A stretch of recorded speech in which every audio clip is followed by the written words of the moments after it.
YCP నాయకత్వం ఎట్టుందంటే వెంకటాచలంలో మండలంలో gravel దోపిడీ, ఆఖరణ కల్తీ మద్యం, ఆఖరణ ఇళ్ల స్థలాలు. ఇప్పుడు 300 ఇళ్ల స్థలాలు వెంకటాచలంలో జగనన్న కాలనీ అంట 180 మందికి పట్టాలు ఇచ్చారు. దాంట్లో దాదాపు 60 పట్టాలు ఆధార్ కార్డులు మార్చి పక్కూరోళ్ళకి ఇతరులకి మంచి రేటుకి అమ్ముకున్నాడు వైసీపీ నాయకులు.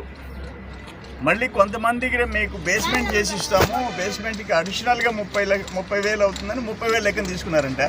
అది కూడా సరిగ్గా ఖర్చు పెట్టినట్టు లేదని చెప్పేసి బాధపడుతున్నారు బెనిఫిషరీస్. ఇది ఏందండి, ఏదైనా దొరికితే దోపిడీనా? మళ్ళీ జగనన్న పేరు పెట్టుకునేది.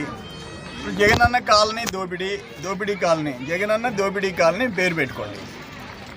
ఒకటి, భూములు వాల్యూ పెంచేసుకుంటున్నారు సర్వేపల్లి నియోజకవర్గంలో. 2, తోలేదానికి ఇప్పుడు అక్కడ పొదలకూరు మండలంలో ఇది ఉంది, మెగా వాటర్ ప్లాంట్. దాని వెనక చిట్టేపల్లి దగ్గర, దాని వెనక గ్రావెల్ కొండలాగా ఉంటుంది, దానికి తోలేరంట. దాన్ని లెవెల్ చేశారంట. దాంట్లో ఎన్ని కోట్లు డ్రా చేస్తున్నారో, ఎంత డ్రా చేస్తున్నారో ఇవ్వండి. 10 మందికి పేదోళ్ళకి ఇళ్ల స్థలాలు ఇవ్వండి. అది కూడా 9 అంకణాలు ఇవ్వటం అన్యాయం. మినిమం 12 ఇచ్చుండాలి. ఒకటి తప్పు.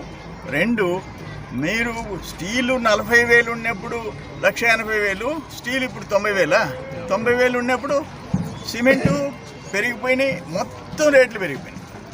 మీరు మాత్రం అది పెంచడం.